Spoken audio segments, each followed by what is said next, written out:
आज हम एनसीईआरटी की किताब कक्षा 5 की रिमझिम की दूसरी पाठ फसलों के त्योहार की ओर चलते हैं।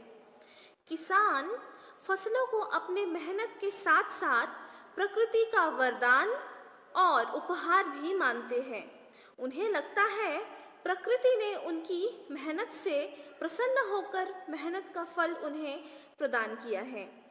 प्रकृति देवता के प्रति कृतज्ञता व्यक्त करने के लिए हर फसल की पैदावार के बाद कोई ना कोई पर्व मनाया जाता है। इन पर्वों को हम फसलों के त्योहारों के नाम से जानते हैं।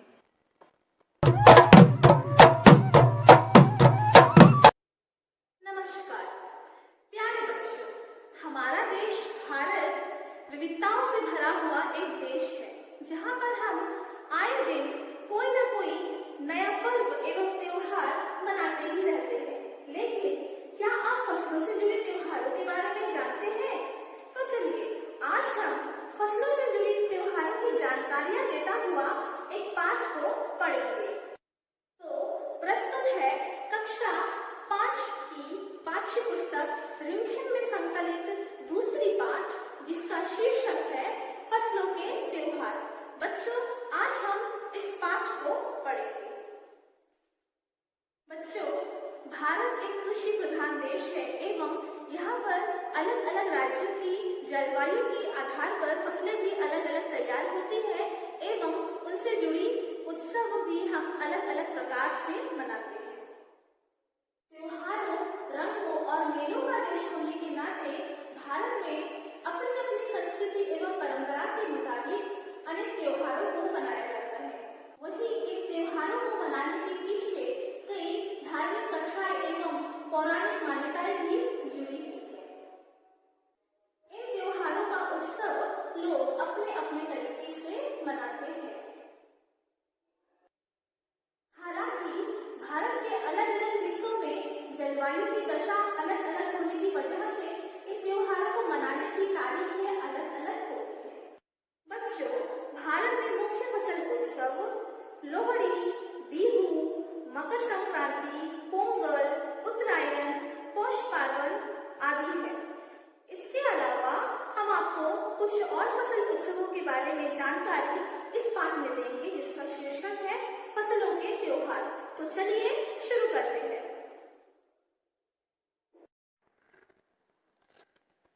बच्चों, पाठ को शुरू करने से पहले चलिए हम पाठ में आए हुए कठिन शब्द एवं उनके अर्थों को जान लेते हैं। तो देखते हैं हमारा पहला शब्द क्या है। पहला शब्द है बोरसी। अच्छा बच्चों, बोरसी से आप क्या समझते हैं बताइए? बोरसी का मतलब होता है अंगीठी, या फिर उसे हम इस प्रकार से समझ सकते हैं कि यह मिट्टी से निर्मित एक प्रकार का बर्तन होता है जिसमें आग रखकर जलाते हैं। अंग्रेजी में इसे हम स्टोव भी कह सकते हैं, जैसे कि आप चित्र में देख पा रहे हैं बोरसी को। ठीक है बच्चों, आगे चलते हैं। चलिए बच्चों, हम आगे बढ़ते हैं। हमारा अगला शब्द है शुरुआत करना। शुरुआत करने का अर्थ होता है बच्चों आरंभ करना। हिंदी में आरंभ करना एवं इंग्लिश में स्टार्ट कहते हैं। चलिए बढ़ते हैं अगले शब्द की ओर। अगला शब्द है हमारा गुजर जाना। गुजर जाने का अर्थ होता है बीत जाना। अंग्रेजी में पास कहते हैं। अगला शब्द है गया। बच्चों, यहाँ पर गया शब्द जो है यह एक शहर का नाम है जो कि बिहार में स्थित है। ठीक है बच्चों, अगले शब्द की ओर बढ़ते हैं हम। सुस्ताने। सुस्ताने का अर्थ होता है आराम करने। आराम करने का मतलब रेस्ट। अगला शब्द है खुशनुमा। खुशनुमा यानी खुशी से भरा हुआ, यानी प्लीजेंट। ठीक है बच्चों, अगला शब्द है ऋतु, जो कि हम बहुत ही कॉमनली यूज करते हैं इस शब्द को। ऋतु यानी मौसम। अंग्रेजी में इसे कहा जाता है सीजन। ठीक है बच्चों, अगला शब्द है फरमाइशी। फरमाइशी यानी मनपसंद, इंग्लिश में फेवरेट। अगला शब्द है अंदाजा करना। अंदाजा करना यानी अनुमान लगाना, अंग्रेजी में इमेजिन। चलिए बच्चों आगे बढ़ते हैं और हमारा अगला शब्द है केरा। केरा यानी केला, अंग्रेजी में बनाना कहा जाता है केरा को। यह एक स्थानीय शब्द है जो आपको इस पाठ में मिलेगी। चलिए देखते हैं हमारा अगला शब्द क्या है। हमारा अगला शब्द है आइल। आइल का अर्थ होता है बच्चों आया, अंग्रेजी में केम। यह भी एक स्थानीय शब्द है जो आपको इस पाठ में मिलेगी। अगला है आइसन। आइसन का अर्थ होता है ऐसे, इंग्लिश में दिस। अगला है हमारा कब्बो। कब्बो यानी कभी, इंग्लिश में एवर। हमारा अगला शब्द है देह। देह यानी हम सभी जानते हैं शरीर, इंग्लिश में बॉडी कहा जाता है। अगला शब्द है कतार। कतार यानी पंक्ति, इंग्लिश में लाइन कहा जाता है। अगला शब्द है प्रथा यानी रिवाज, इंग्लिश में इसे कस्टम कहा जाता है। और हमारा अगला शब्द है नृत्य। नृत्य का अर्थ होता है बच्चों नाच यानी डांस। और आगे है हमारा अंदाज। अंदाज यानी तरीका, तरीका यानी स्टाइल। जो अगला शब्द है हमारा खिचड़ी। खिचड़ी से हम क्या समझते हैं बच्चों? खिचड़ी एक प्रकार का व्यंजन होता है जो कि दाल और चावल को मिलाकर पकाने पर बनती है। ठीक है बच्चों, लेकिन इस पाठ में खिचड़ी मकर संक्रांति के लिए भी इस्तेमाल किया गया है। ठीक है बच्चों, चलिए देखते हैं हमारा अगला शब्द क्या है। अगला शब्द है चापाकल। बच्चों चापाकल यानी हैंडपंप। जैसे कि आप फोटो में देख पा रहे हैं कि हैंडपंप, अंग्रेजी में भी चापाकल को हैंडपंप ही कहा जाता है। ठीक है बच्चों, चलिए आगे बढ़ते हैं। हमारा अगला शब्द है बच्चों प्रणाम। प्रणाम यानी नमस्कार या नमस्ते। यह एक ग्रीटिंग वर्ड है। ठीक है बच्चों, जिस प्रकार आप इस पिक में देख पा रहे हैं कि किस प्रकार से इस बच्चे ने नमस्कार की मुद्रा धारण की हुई है। ठीक है बच्चों, आगे बढ़ते हैं। अगला शब्द है हमारा टापू। टापू यानी चारों ओर से जल से घिरा स्थल, या फिर इसे हम द्वीप भी कह सकते हैं। इंग्लिश में इसे हम आइलैंड कहते हैं। ठीक है बच्चों, जैसे कि हम अंडमान निकोबार आइलैंड में रहते हैं ना बच्चों, यह भी एक टापू यानी द्वीप है। ठीक है बच्चों। बच्चों हमारा अगला शब्द है घाटिया। बच्चों घाटिया जो शब्द है यह घाटी का बहुवचन शब्द है, जिसका अर्थ होता है दो पहाड़ों के बीच का गहरा भाग। जिस प्रकार आप चित्र में देख पा रहे होंगे, घाटी की जो चित्र है इसे हम अंग्रेजी में वैले कहते हैं। ठीक है बच्चों, चलिए आगे बढ़ते हैं। आगे हमारा अगला शब्द है सरई के फूल। सरई के फूल, जैसे कि शब्द में ही इसका अर्थ छुपा हुआ है, यह एक प्रकार का फूल है। आप चित्र में देख पा रहे हैं सरई के फूल को। हमारा अगला शब्द है कड़ाहो। बच्चों कड़ाहो को हम इस प्रकार से समझ सकते हैं कि यह खुले मुंह तथा ऊंचे किनारों का एक बड़ा पात्र होता है जिसमें खाने पीने की चीजें तली या पकाई जाती है। यह कढ़ाई से बड़ा होता है। जी हाँ बच्चों, हमारी मम्मियाँ जो घर पे कढ़ाई में खाना बनाती है या फिर सब्जियाँ बनाती है, यह जो कड़ाहो है यह उस कढ़ाई का बड़ा रूप होता है, जैसे कि आप चित्र में देख पा रहे हैं। ठीक है बच्चों, तो चलिए बच्चों इस पाठ को हम शुरू करते हैं। फसलों के त्योहार। सारा दिन बोरसी के आगे बैठकर हाथ तापते गुजर जाता है। बच्चों यहाँ पर बोरसी का मतलब है अंगीठी। ठीक है बच्चों, कहा तो खिचड़ी के समय धूप में गर्माहट की शुरुआत होनी चाहिए और यहाँ हम सूरज के इंतजार में आस लगाए बैठे हुए हैं, यानी ठंड बहुत ज़्यादा है। पूरे 10 दिन हो गए सूरज लापता है। आज सुबह तो रजाई से निकलने की हिम्मत नहीं हो रही थी। बाहर देखने से तो समय का अंदाज़ा बिल्कुल नहीं हो रहा, लेकिन घर में हो रही चहल पहल अब पता चल रही है। रह रहकर कानों में कभी चापाकल के चलने और पानी के गिरने की आवाज़, तो कभी किसी के हाक लगाने की आवाज़ आ रही थी। जा भाग के देख, केरा के पत्ता आइल की ना। आज ई लोग के उठे के नहीं के का, बोल जल्दी तैयार हो खस, अब तो उठने में ही भलाई है।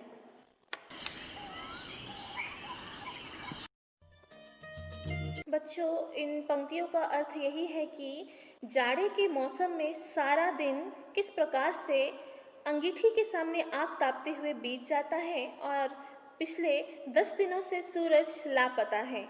रजाई से बाहर निकलने की हिम्मत भी नहीं हो रही है एवं समय का अंदाज भी नहीं हो रहा है, क्योंकि मकर संक्रांति का समय जो आ गया है। ठीक है बच्चों, आगे बढ़ते हैं। नहा धोकर हम सभी एक कमरे में इकट्ठा हुए। दादा और चाचा ने क्या सफेद चकाचक माड़ लगी धोती और कुर्ता पहना हुआ है। खिचड़ी में ऐसन ठाड़ हम पहले कब्बो ना देखनी, सारा देह कनकना देता।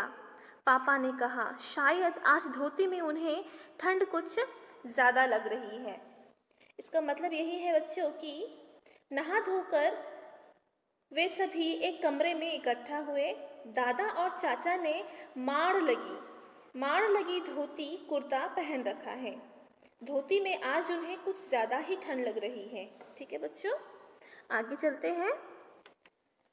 सामने मचिया पर खादी की सफ़ेद साड़ी पहने हुए दादी बैठी थी। आज दादी ने अपने बाल धोए हैं। झक सफ़ेद सेमल की रुई जैसे हल्के फुल्के बाल। गौर से देखने पर भी एक काला बाल नजर नहीं आता। बिल्कुल धुली धुली सी लग रही है दादी। उनके सामने केले के कुछ पत्ते कतार में रखे हैं, जिस पर तिल, मिठा यानी गुड़, चावल आदि के छोटे छोटे ढेर पड़े हुए हैं। हमें बारी बारी से उन सभी चीज़ों को छूने और प्रणाम करने के लिए कहा गया है। जब सबने ऐसा कर लिया तो उन सभी चीज़ों को एक जगह इकट्ठा करके दान दिया गया। चलिए बच्चों, इन पंक्तियों का अर्थ हम समझ लेते हैं कि सामने मचिया पर खादी की सफ़ेद साड़ी, मचिया यानी बच्चों खाट होता है, ठीक है। सामने मचिया पर खादी की सफ़ेद साड़ी पहने हुए दादी सफ़ेद साड़ी पहने हुए बैठी थी। आज उन्होंने अपने बाल धोए हैं, क्योंकि आज मकर संक्रांति का त्यौहार जो है घर पर, और उनके बाल सफ़ेद सेमल की रुई जैसे हल्के फुल्के बाल, बिल्कुल बहुत ही खूबसूरत लग रहे थे उनके बाल। उनके सामने केले के कुछ पत्ते कतार में यानी लाइन में रखे हैं। उन पर तिल, गुड़, चावल के छोटे छोटे ढेर हैं। हमें बारी बारी से उन चीज़ों को छूने और प्रणाम करने को कहा गया है। फिर उन सभी चीज़ों को क्या किया जाएगा बच्चों? दान में दे दिया जाएगा। यह रिवाज है, ठीक है। आगे बढ़ते हैं अब हम। आज तो अप्पी दीदिया बुरी फंसी। उन्हें ना तो चूड़ा दही ही पसंद है और ना ही खिचड़ी, पर आज तो फरमाइशी नाश्ता नहीं चलेगा, उन्हें दोनों ही चीज़ें खानी पड़ेगी। आज खिचड़ी जो है, खिचड़ी खाने के बाद सभी ने गया से आए तिल, गुड़ और चीनी के तिलकुट को बड़े चाव से खाया। खाते खाते सोच रही थी कि कितनी अलग है ना यह खिचड़ी जो अभी हम मना रहे हैं। इसका अर्थ यह है बच्चों कि आज तो अप्पी दीदिया बुरी फंसी, क्योंकि उन्हें आज उनका फरमाइशी नाश्ता बिल्कुल नहीं मिलेगा। उन्हें आज खिचड़ी खानी पड़ेगी जो उन्हें बिल्कुल भी पसंद नहीं है। एवं खिचड़ी खाने के बाद सभी ने गया से आए हुए, बच्चों हमने पहले भी बता दिया था कि गया यहाँ पर एक शहर का नाम है जो कि बिहार में स्थित है, ठीक है बच्चों। तो खिचड़ी खाने के बाद सभी ने गया से आए तिल का तिलकुट खाया, यानी तिल के लड्डू खाए। पहले सब बड़े बड़े कड़ाहों में खिचड़ी बनते थे, वैसे खिचड़ी अब खाने को नहीं मिलती। तो आगे बढ़ते हैं। स्कूल में हम जो खिचड़ी मनाते थे उसकी अलग ही मस्ती हुआ करती थी। छुट्टी का दिन नाव में बैठकर गंगा नदी की सैर, और फिर टापू पर बालू में दौड़ते हुए पतंग उड़ाना और उड़ाने की कोशिश करना, कितना मज़ा आता था। इधर हम पतंग उड़ाते थे और वही थोड़ी दूर पर गुरुजी, विमला दीदा, आनंद जी, झिलमिट भैया सब मिलकर ईंट से बने चूल्हे पर बड़े बड़े कड़ाहों में खिचड़ी बनाते थे। हम सभी बीच बीच में अपनी पतंगों को सुस्ताने का मौका देते हुए मटर और प्याज छीलने बैठ जाते थे। वैसी खिचड़ी फिर दोबारा खाने को नहीं मिली। वाकई ढंग कैसा भी हो, पर है ये खुशियों का त्योहार। जनवरी माह के मध्य में भारत के लगभग सभी प्रांतों में फसलों से जुड़ा कोई ना कोई त्योहार मनाया जाता है। कोई फसलों के तैयार हो जाने पर खुशी बांटता है, तो कुछ लोग इस उम्मीद में खुश होते हैं कि अब पाला कम होगा। सूरज की गर्मी बढ़ने से खेतों में खड़ी फसल तेजी से बढ़ेगी। सभी प्रांतों और इलाकों का अपना रंग और अपना ढंग नजर आता है। इस दिन सब लोग अच्छी पैदावार की उम्मीद और फसलों के घर में आने की खुशी का इजहार करते हैं। उत्तर प्रदेश, बिहार, मध्य प्रदेश में मकर संक्रांति या तिल संक्रांत, असम में बिहू, केरल में ओणम, तमिलनाडु में पोंगल, पंजाब में लोहड़ी, झारखंड में सरहुल, गुजरात में पतंग का पर्व सभी खेती और फसलों से जुड़े त्योहार हैं। इन्हें जनवरी से मध्य अप्रैल तक अलग अलग समय मनाया जाता है। झारखंड में सरहुल बड़े जोशो खरोश के साथ मनाया जाता है। 4 दिनों तक इसका जश्न चलता रहता है। बच्चों, इन पंक्तियों का अर्थ यह है कि किस प्रकार पूरा भारत जनवरी महीने के मध्य में भारत के प्राय सभी प्रांतों या फिर सभी राज्यों में फसलों से जुड़ा कोई ना कोई त्योहार हम अवश्य मनाते हैं। उत्तर प्रदेश, बिहार और मध्य प्रदेश में मकर संक्रांति, असम में बिहू, केरल में ओणम, तमिलनाडु में पोंगल, पंजाब में लोहड़ी, झारखंड में सरहुल, गुजरात में पतंग का पर्व मनाए जाते हैं। अलग अलग जनजातियां इसे अलग अलग समय में मनाती हैं। संथाल लोग फरवरी मार्च में, तो ओराव लोग इसे मार्च अप्रैल में मनाते हैं। आदिवासी आमतौर पर प्रकृति की पूजा करते हैं। सरहुल के दिन विशेष रूप से साल के पेड़ की पूजा की जाती है। यही समय है जब साल के पेड़ों में फूल आने लगते हैं और मौसम बहुत ही खुशनुमा हो जाता है। स्त्री पुरुष दोनों ही ढोल मंजीरे लेकर रात भर नाचते गाते हैं। चारों ओर फैली हुई छोटी छोटी घाटियां, लंबे लंबे साल के वृक्षों का जंगल और वही आसपास बसे छोटे छोटे गांव, लिपे पुते करीने से बुहारे और सजाए गए अपने घरों के सामने लोग एक पंक्ति में कमर में बाहें डालकर नृत्य करते हैं। अगले दिन वे नृत्य करते हुए घर घर जाते हैं और फूलों के पौधे लगाते हैं। घर घर से चंदा मांगने की भी प्रथा है, पर चंदे में मालूम है क्या मांगते हैं?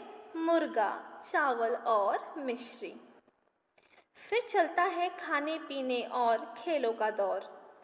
तीसरे दिन जाकर पूजा होती है, जिसके बाद लोग अपने कानों में सरई का फूल पहनते हैं।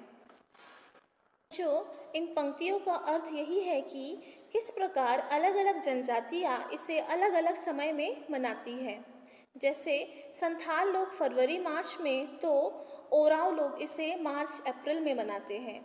आदिवासी आमतौर पर प्रकृति की पूजा करते हैं। जी हाँ बच्चों, आदिवासी जो लोग होते हैं वो प्रकृति यानी नेचर की पूजा करते हैं। स्त्री पुरुष दोनों ही ढोल मंजीरे लेकर रात भर नाचते गाते हैं। खाने पीने और खेलों का दौर भी चलता रहता है। ठीक है बच्चों, चलिए आगे बढ़ते हैं। इसी दिन से वसंत ऋतु की शुरुआत मानी जाती है। धान की भी पूजा होती है। पूजा किया हुआ आशीर्वादी धान अगली फसल में बोया जाता है। मतलब बच्चों, इसी दिन से वे लोग मानते हैं कि वसंत ऋतु की शुरुआत होती है। धान की पूजा भी की जाती है एवं आशीर्वादी जो धान है जिसे उन्होंने पूजा करके रखा होगा वो अगले फसल में बोया जाएगा। ठीक है बच्चों, आगे चलते हैं। तमिलनाडु में मकर संक्रांति या फसलों से जुड़ा त्योहार पोंगल के रूप में मनाया जाता है। इस दिन खरीफ की फसलें चावल, अरहर आदि काटकर घरों में पहुंचती है। लोग नए धान कूटकर चावल निकालते हैं। हर घर में मिट्टी का नया मटका लाया जाता है जिसमें नए चावल, दूध और गुड़ डालकर उसे पकाने के लिए धूप में रख देते हैं। हल्दी शुभ मानी जाती है, इसीलिए साबुत हल्दी को मटके के मुंह के चारों ओर बांध देते हैं। यह मटका दिन में 10:30-12 बजे तक धूप में रखा जाता है। जैसे ही दूध में उफान आता है और दूध चावल मटके से बाहर गिरने लगता है तो पोंगला पोंगल पोंगला पोंगल यानी खिचड़ी में उफान आ गया के स्वर सुनाई देती है। ठीक है बच्चों, इसका अर्थ यही है कि तमिलनाडु में किस प्रकार मकर संक्रांति या फसलों से जुड़ा त्योहार पोंगल के रूप में मनाया जाता है। इस दिन हर घर में मिट्टी का नया मटका लाया जाता है और उसमें नए चावल, दूध और गुड़ डालकर पकाते हैं और धूप में रख देते हैं। जैसे ही दूध में उफान आता है और दूध मटके से बाहर गिरने लगता है तो पोंगला पोंगल के स्वर सुनाई देते हैं। ठीक है बच्चों, चलिए आगे बढ़ते हैं। दूसरी ओर गुजरात में पतंगों के बिना तो मकर संक्रांति का जश्न अधूरा ही माना जाएगा। इस दिन आसमान की ओर यदि नजर उठाए तो शायद हर आकार और रंग रूप की पतंगे आकाश में लहराती हुई मिले। प्रत्येक गुजराती, चाहे वह किसी भी धर्म, जाति या आयु का हो, पतंग उड़ाता है। हजारों लाखों पतंगों से सूर्य भी ढक जाता है। यानी बच्चों, गुजरात में पतंगों के बिना मकर संक्रांति का जश्न बिल्कुल अधूरा है। इस अवसर पर हर गुजराती पतंग उड़ाता है एवं हजारों लाखों पतंगों से सूर्य भी ढक जाता है। कुमाऊं में मकर संक्रांति को घुघुतिया भी कहते हैं। इस दिन आटे और गुड़ को गूंथकर पकवान बनाए जाते हैं। इन पकवानों को तरह तरह के आकार दिए जाते हैं, जैसे डमरू, तलवार, दाड़िम का फूल आदि। पकवान को तलने के बाद एक माला में पिरोया जाता है। माला के बीच में संतरा और गन्ने की गंडेरी पिरोई जाती है। यह काम बच्चे बहुत रुचि और उत्साह के साथ करते हैं। सुबह बच्चों को माला दी जाती है।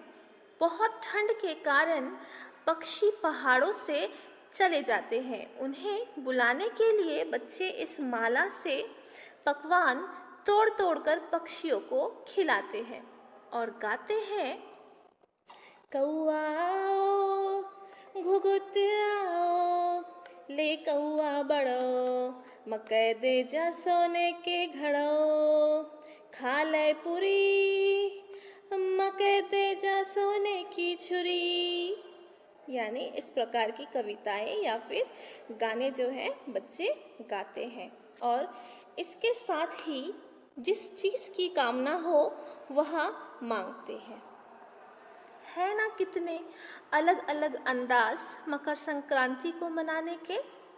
कहीं दूध, चावल और गुड़ की खीर बनती है तो कोई 5 प्रकार के नए अनाज की खिचड़ी बनाता है। कहीं कहीं लोगों का सैलाब नदी में स्नान के लिए उमड़ पड़ता है।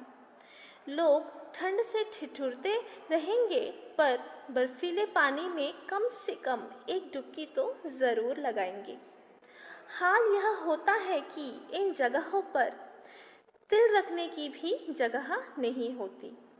तिल से याद आया, मकर संक्रांति के दिन पानी में तिल डालकर स्नान करना, तिल दान करना, आग में तिल डालना, तिल के पकवान बनाना विशेष महत्व रखता है। तुम्हारे घर या इलाके में इस त्योहार को कैसे मनाया जाता है? इसे खिचड़ी, पोंगल, मकर संक्रांति या कुछ और कहा जाता है, या तुम फसलों से जुड़े कोई और त्योहार मनाती हो?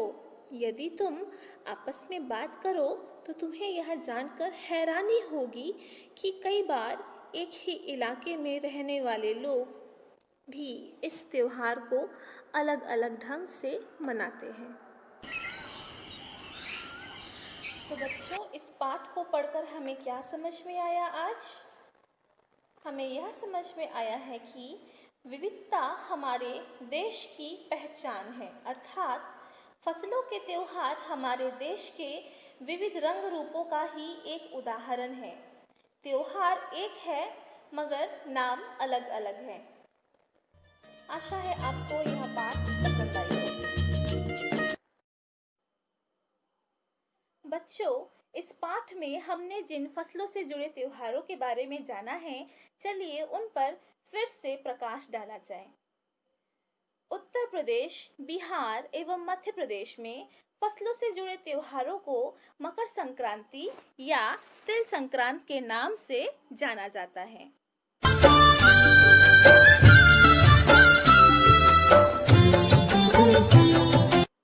मकर संक्रांति आस्था और दान पुण्य का त्योहार है। हिंदू धर्म के मुख्य त्योहारों में से एक मकर संक्रांति का त्योहार पूरे देश में पूरे जोश और उत्साह के साथ मनाया जाता है। मकर संक्रांति का त्योहार भी रंगीन फसलों का त्योहारों में से एक है। उत्तर भारत में फसल उत्सव के रूप में मकर संक्रांति के त्योहार को मनाए जाने की परंपरा सदियों से चली आ रही है। इस दिन गंगा स्नान करने और खिचड़ी समेत अन्य चीजों का दान करने का भी काफी महत्व है। मकर संक्रांति की खास बात यह है कि इसे हर साल 14 जनवरी को ही मनाया जाता है।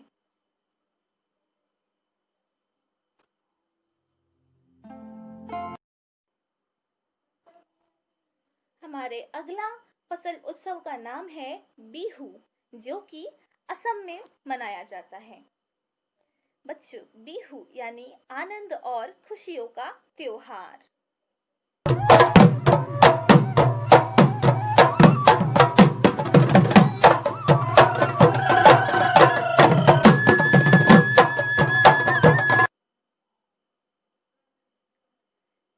बिहू का त्योहार असम में मनाया जाने वाला मुख्य त्योहार है। हर साल जनवरी में यहाँ के लोग इस त्योहार को पूरे जोश और उत्साह के साथ मनाते हैं।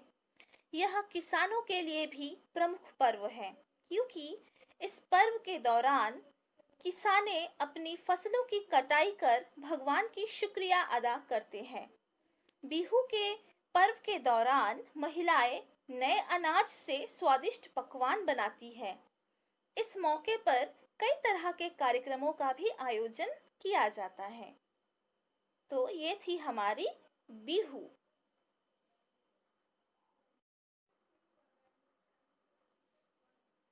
बच्चों, केरल में फसलों से जुड़े त्योहार का नाम है ओणम।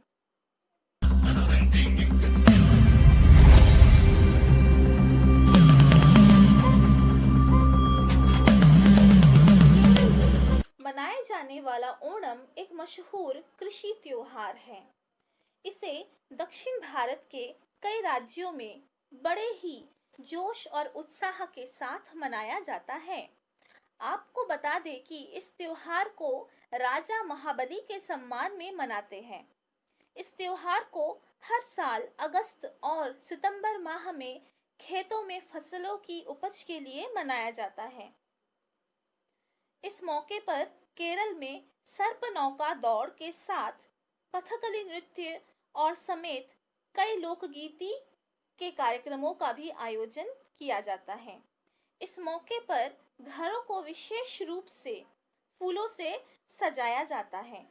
ओणम का त्योहार केरल में 10 दिनों तक मनाया जाता है। एक नई उमंग और उम्मीद के साथ लोग फसल पकने की खुशी में इस त्योहार को धूमधाम से मनाते हैं।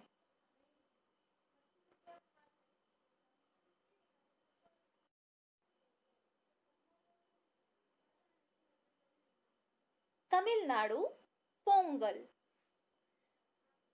पोंगल मकर संक्रांति का दूसरा नाम है, जो कि दक्षिण भारत में 14 से 17 जनवरी तक धूमधाम से मनाया जाता है।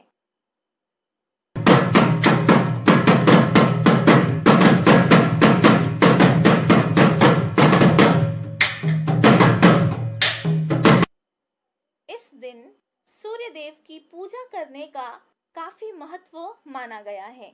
यह भारत का सबसे रंगीन फसल उत्सव है, जिसमें लोग प्रकृति के प्रति अपनी कृतज्ञता प्रकट करते हैं और प्रकृति को फसलें पैदा करने के लिए धन्यवाद देते हैं।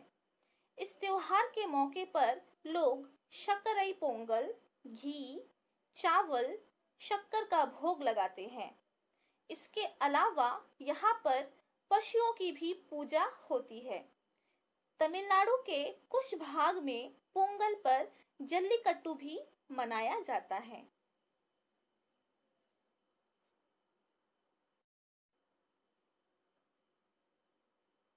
गुजरात पतंग का पर्व। गुजरात में इस त्योहार के दिन पतंग उड़ाने का खास महत्व है। मकर संक्रांति के दिन सूर्य की उत्तरायण की गति की शुरुआत होती है। इसी वजह से इस दिन से शुभ कार्यों की शुरुआत की जाती है।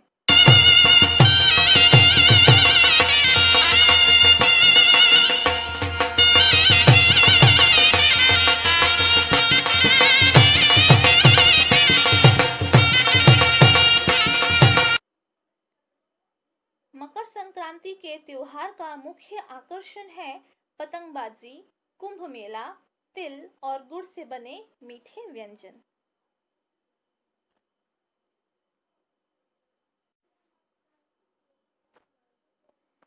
पंजाब लोहड़ी। लोहड़ी का पर्व उत्तर भारत में मनाए जाने वाला प्रमुख पर्व है। यह पर्व पंजाबी और सिख धर्म के लोगों का प्रमुख त्योहार है।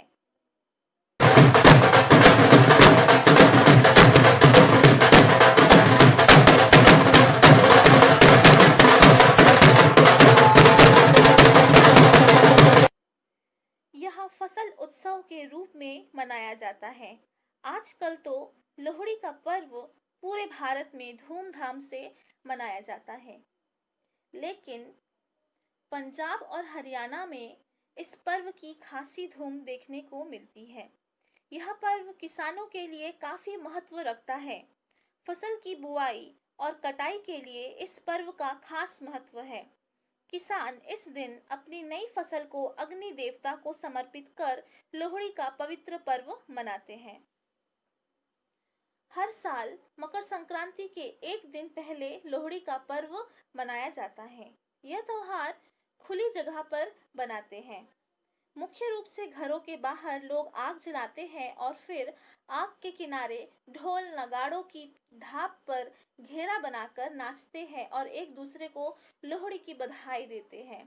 इस दिन लोग गुड़ चिड़ा, मूंगफली, रेवड़ी खाते हैं। लोहड़ी मुख्य रूप से पंजाब और हरियाणा में मनाया जाता है एवं लोहड़ी का पर्व मकर संक्रांति के एक दिन पहले यानी 13 जनवरी को मनाया जाता है। लोहड़ी के त्योहार का मुख्य आकर्षण है पंजाबी लोकगीत, पंजाबी भांगड़ा नृत्य।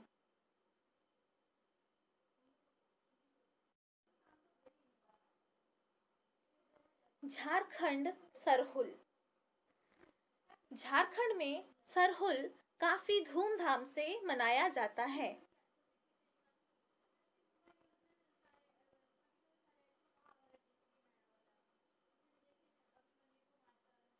अलग अलग जनजातियां इसे अलग अलग समय में मनाती है।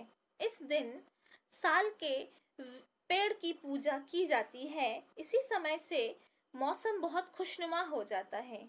इसी दिन से वसंत ऋतु की शुरुआत मानी जाती है। धान की भी पूजा की जाती है। पूजा किया हुआ आशीर्वादी धान अगली फसल में बोया जाता है।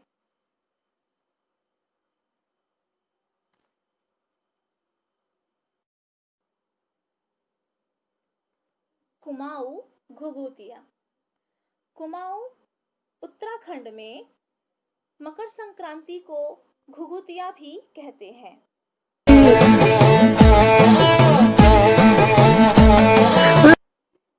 इस दिन आटे और गुड़ को गूंदकर पकवान बनाए जाते हैं। इन पकवानों को तरह तरह के आकार दिए जाते हैं, जैसे डमरू, तलवार आदि। पकवान को तलने के बाद एक माला में पिरोया जाता है। बच्चे यह माला पहनकर पक्षियों को बुलाते हैं एवं उन्हें तोड़ तोड़ कर खिलाते हैं। घर का जला गुगुदी पंगर का जला गुगुदी ले पुरपुर। इस पाठ के आधार पर आपके लिए कुछ गृह कार्य भी है। आशा है आप इन गृह कार्य को पूरा करेंगे। चलिए पढ़ लेते हैं प्रश्न आपके लिए क्या है। प्रश्न आप देख सकते हैं कि दिए गए राज्यों के नाम वहां मनाए जाने वाले त्योहारों से मिलाइए। बच्चों आप देख सकते हैं कि इस ओर पे राज्यों के नाम लिखे हुए हैं एवं इस ओर पे वहां पर मनाए जाने वाले त्योहारों के नाम। जैसे आप देख सकते हैं असम, बिहार, केरल, तमिलनाडु, पंजाब, झारखंड, गुजरात, उत्तर प्रदेश, कुमाऊं। आपको देखना है कि इन राज्यों में मनाया जाने वाला त्योहार यहाँ पे कौन सा है और उसे आपको उसके साथ में मिलान कर देना है। बच्चों मैं आपको एक करके दिखा देती हूँ। बच्चों आप देख सकते हैं कि पहला राज्य का नाम क्या है, असम। और आठवीं हमने क्या पढ़ा था कि असम में कौन सा त्योहार मनाया जाता है फसलों से जुड़ी, बिहू का। बिल्कुल सही, बिहू। तो हमें ढूंढना है यहाँ पर बिहू कहाँ पे लिखा हुआ है। बिहू बच्चों यहाँ पर लिखा हुआ है। आप देख सकते हैं कि यहाँ पर बिहू लिखा हुआ है। हमें क्या करना है, असम को यहाँ से बिहू में मिला देना है। असम को ऐसे करके हमें बिहू में इसे मिलान कर देना है। इसी प्रकार से हमें बाकी का सारा भी करना है। ठीक है बच्चों।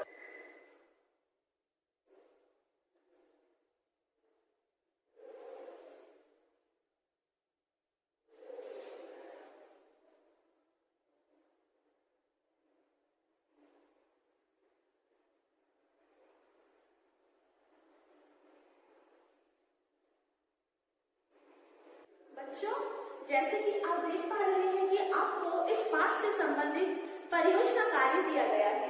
चलिए देखते हैं कि वो परियोजना कार्य क्या है आपके लिए। प्रश्न है, आपको कौन सा त्योहार सबसे अच्छा लगता है, उससे संबंधित चित्र बनाओ और उसके बारे में लिखिए। आपको प्रश्न समझ में आ चुका है बच्चों कि आपको इसमें क्या करना है। आपका सबसे मन पसंदीदा त्योहार जो भी है उसके बारे में कुछ पंक्तियां लिखनी है एवं उनसे जुड़ी कुछ चित्र भी बनाना है। हालांकि वह जो त्योहार है वह फसलों से जुड़ी हुई होनी चाहिए। ठीक है बच्चों, आशा है आप पूरी तरीके से इसे कर लेंगे। बच्चों आशा करती हूँ कि आपको आज का पाठ समझ में आया होगा एवं इस पाठ में दी गई फसलों के त्योहार